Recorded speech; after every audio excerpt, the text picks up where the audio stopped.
On commence ce petit sprint de puzzle qu'on va faire ensemble. Dans le fond, le but c'est pas d'aller vite, le but c'est pas de battre notre record.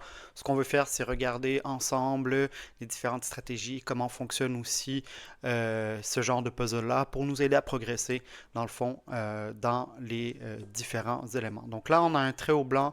Quand on voit ici ce genre d'éléments, quand on voit qu'on a un roi qui est souvent sur la dernière ligne, c'est que ça arrive souvent qu'on veut chercher un échec et mat du couloir, comme on dit. Ici, on a la même chose. Comme vous pouvez voir, on a une batterie, donc on a une tour et une dame qui sont les uns derrière les autres. On peut venir chercher la tour ici avec notre dame. Qu'est-ce que ça va permettre? C'est que ça va permettre de venir gagner la dame par la suite et gagner la tour. Donc, ce qui nous a permis potentiellement d'aller chercher un échec et mat. La même chose ici. Le roi est acculé en H8 n'aura pas le choix de se faire mater dans une certaine mesure parce que qu'est-ce qu'on vient faire? On vient tout simplement chercher sur la dernière rangée. Encore une fois, on a la même chose ici. Donc, vous pouvez voir, les 4-5 premiers sont souvent semblables. Après, évidemment, ça va évoluer, ça va se complexifier. Encore une fois, un peu la même chose. On a l'échec et mat potentiel ici avec le roi qui est directement acculé au fond.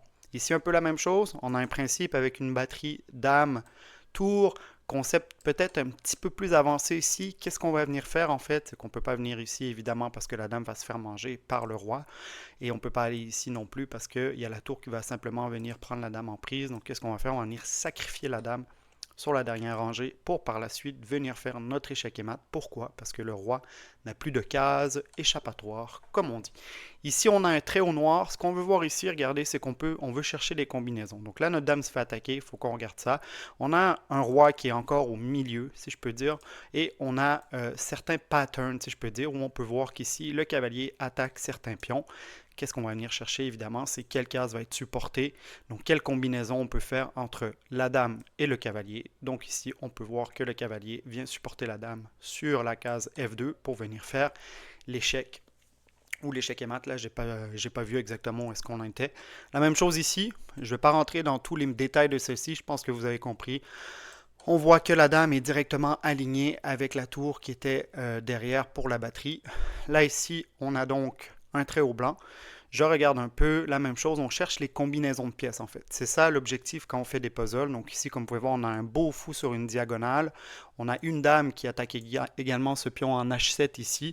Donc ça, c'est très conceptuel, autant dans les parties que dans les puzzles. Et là, qu'est-ce qu'on vient faire? On vient tout simplement faire le coup avec notre dame ici. Bon, ici, c'est un peu la même chose. Vous pouvez voir, on a un pion qui est ici, qui est attaqué deux fois, attaqué par la dame, attaqué par le cavalier. Donc évidemment, qu'est-ce qu'on va faire? On va venir coulisser la dame tout simplement pour venir faire notre puzzle. Ici, qu'est-ce que nous avons? Nous avons un trait au noir. Donc en fait ici, le principe va être tout simplement de détourner l'attention du roi de la tour pour venir gagner la tour ici. Donc qu'est-ce qu'on fait? Parce qu'on a le seul protecteur du roi, c'est la tour. Donc on va venir faire un échec. Évidemment, on détourne le protecteur pour par la suite venir chercher la tour. Très conceptuel, ça arrive de manière assez souvent dans les puzzles, si je peux dire. Donc, à garder en tête. Ici, si vous ne voyez pas, on vient de pousser un pion. Qu'est-ce qu'on vient de faire? On vient de libérer une diagonale.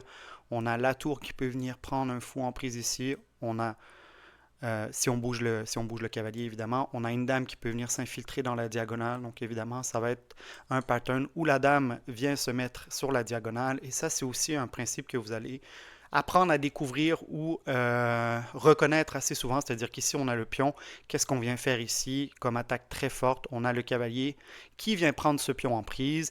Et évidemment, qu'est-ce qui va arriver? C'est que le pion en H7 ne peut pas reprendre sous peine de perdre, évidemment, la tour. Donc, c'est exactement ce qui se passe ici avec l'illustration du puzzle. Donc, je pense que c'est très bien fait à ce niveau-là. Et là, on vient compléter le puzzle de la sorte. Donc, on est venu, dans le fond, attraper la tour de cette manière-ci. Ici, la même chose, on l'a déjà vu, donc je vais le faire rapidement. On vient sacrifier la dame ici. On vient prendre la fin avec la tour. Le but, c'est d'en voir le plus possible aussi, hein, tous ensemble. Là, on analyse rapidement. Qu'est-ce qu'on peut voir? On a une belle diagonale ici, encore, qui vient attaquer le pion en F2. On a une dame ici. On veut chercher la même chose ici. Et on vient mettre pas notre échec, mais notre attaque ici. Ah, ici un concept intéressant. Il nous reste 30 secondes, donc on va essayer d'en faire un ou deux autres. On a un fou qui est ici. Est-ce que le fou est coincé? Non. Pourquoi? Parce que quand je vais le reculer, ça va me faire un échec à découvert, comme on dit. Donc, on n'aura pas le choix de bouger le roi pour l'adversaire. Donc, ça, c'est quand même quelque chose qui est relativement fort du côté de tactique un petit peu plus avancée, si je peux dire. Donc, ici, qu'est-ce qu'on a? Je vais voir, il nous reste un 5 secondes, donc je vais essayer de le trouver. On peut aller peut-être ici prendre le pion pour faire une fourchette. Non, je n'ai pas eu le temps. Ce n'est pas très grave. On en a fait une quinzaine, comme je vous disais. Tu adores les puzzles et le contenu échec? Alors abonne-toi en cliquant sur le bouton ci-dessous et active les notifications.